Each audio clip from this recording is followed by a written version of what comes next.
এই বলো না। ইয়ে আমি কি ব্যাপার কি? না, ব্যাপার হচ্ছে যে ওই যে ইয়ে মানে এই দেখো, আরে হলো কি তোদের? না মা, হয়নি। মা, বলছিলাম যে তুমি না আমাদের এই দুজন। ও এই কথা, এসো মা, এসো। রজত, শোন বাবা, দেখ আজ কিন্তু বাড়িতে একটা বিশ্রী কাণ্ড হয়ে গেছে।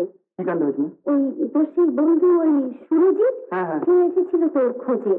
গণেশ তাকে বিশ্রীভাবে অপমান করে তাড়িয়ে দিয়েছে। তাড়িয়ে দিয়েছে? কিছু বলবো না কেন? আমি তো জানতাম, পরে তো সব শুনলাম। আচ্ছা, আমি দেখছি।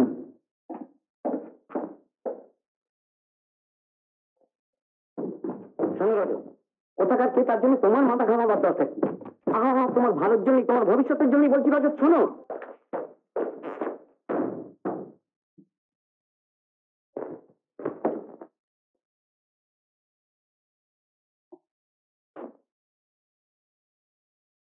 সুরজিৎ দা,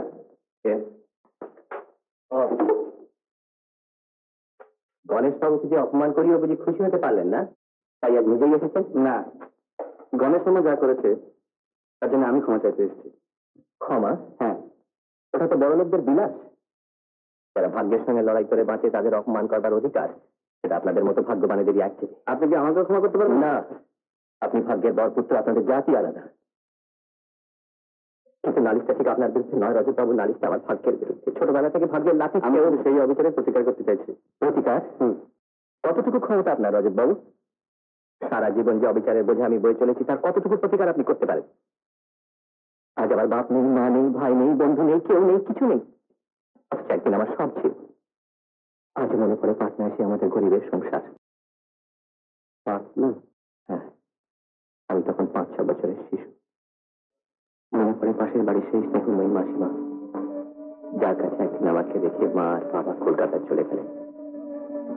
একটি মাত্র সন্তান আমি। যাবার সময় মার সে কি বুক ফাটা কান্না। বাবা কত বুঝালেন, কিন্তু মানুষ ভাবে এক আর হয় এক। তার কিছুদিন পরে মাসিমাদের সঙ্গে পাটনা থেকে মজফপুর যাওয়ার পথে হলো সেই নৌকোডুবি। নৌকোডুবি? হ্যাঁ, নৌকোডুবি। নৌকায় আমি ছাড়া আর যারা ছিলেন তাদের কারোকে খুঁজে পাওয়া গেল না।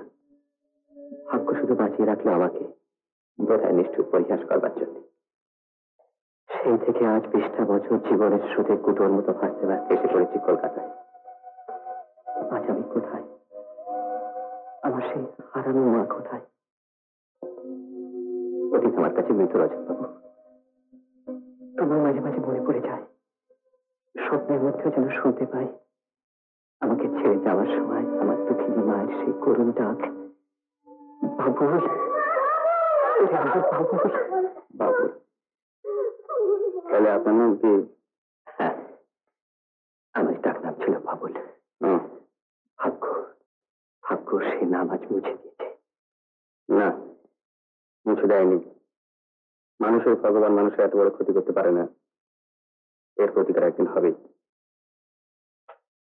হ্যাঁ সুরজিৎ দা, আমি বলছি এর প্রতিকার একদিন হবেই।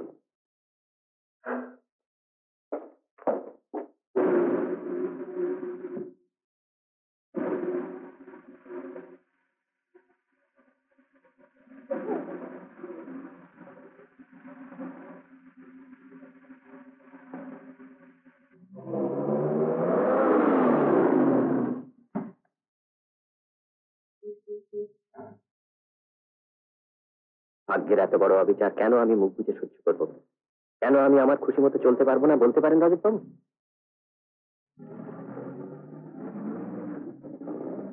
আজ মাঝে মাঝে মনে পড়ে, যেন স্বপ্নে শুনতে পাই আমায় ছেড়ে যাওয়ার সময় আমার দুঃখিনী মায়ের সেই করুণ ডাক, বাবুল, আমার বাবুল।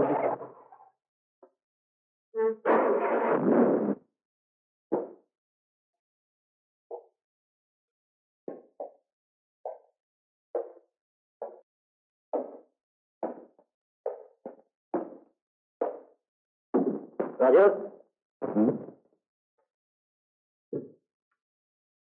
মামা, সুরজিতের সব খবর পেলাম। তিনি মায়ের হারানো ছেলে। ভাবুন। হ্যাঁ, এই সন্দেহই আমি করেছিলাম রজত, আর সেই ভয় তোমাকে বারণ করে দিয়েছিলাম। মামা, তুমি কি বলছো? ঠিকই বলছি রজত।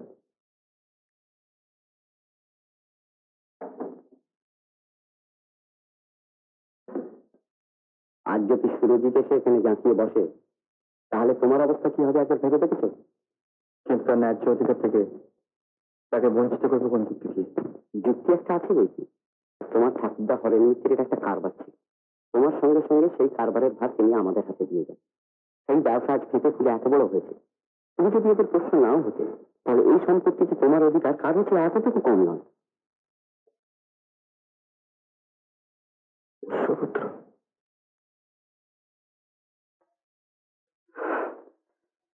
না মামা না, মার জীবনে এত বড় সুখবর আমার নিজের সুবিধার জন্য আমি চেপে রাখতে পারবো না, কারণ তিনি আমার মা।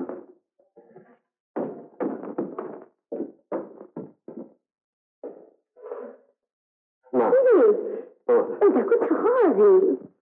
আচ্ছা না, তোমার তোমার বাবুল সে যদি আজকে ফিরে আসে, তাকে তুমি চিনতে পারবে? কখনো সম্ভব? সম্ভব না। এই পৃথিবীতে সবই সম্ভব।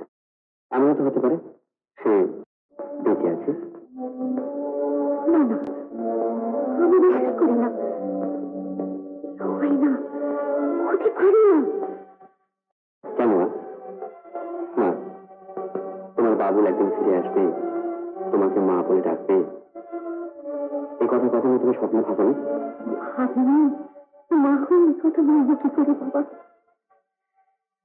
20 বছর ধরে লুকিয়ে লুকিয়ে তার কথা ভেবেছি, তার জন্য কেঁদেছি। সে শুধু স্বপ্ন, স্বপ্ন যে কখনো সত্যি হবে সে কথা তো ভাবিনি বাবা। না না, সে ফিরে আসবে না, কোনোদিন ফিরে আসবে না রে, কোনোদিন ফিরে আসবে না। সে ফিরে আসবে, আমার মনে হচ্ছে সে ফিরে আসবে। আসবে? হ্যাঁ মা, আসবে। হ্যাঁ মা, ফিরে আসবে। আমার বাবা ফিরে আসবে। হ্যাঁ আসবে, আসবে, আমার বাবা ফিরে আসবে।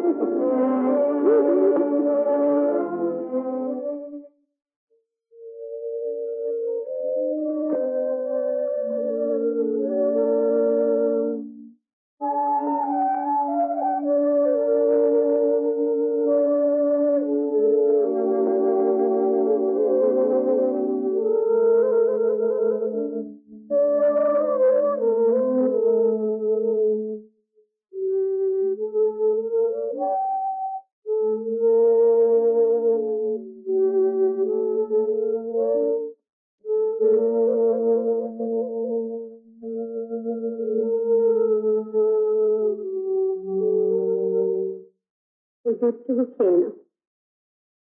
মা, মা, দেখো না মা, একে চিনতে পারো?